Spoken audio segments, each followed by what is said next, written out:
there has been multiple legal actions brought against OpenAI, the creator of ChatGPT, because OpenAI has not been fully transparent about what information they use that AI tool to be trained on and to then create outputs from. So for example, a person who used ChatGPT specifically to create a sticker, it's possible that the images ChatGPT compiled all together to then create that new image came from previously copyrightable sources.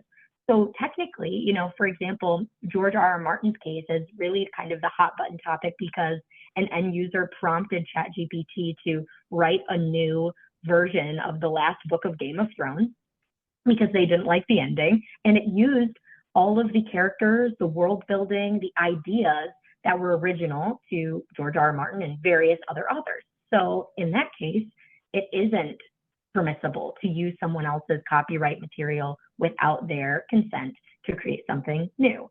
And in this case, with some of these tools, they are not very transparent about what they use to create what then that end user receives as an end product, if that makes sense.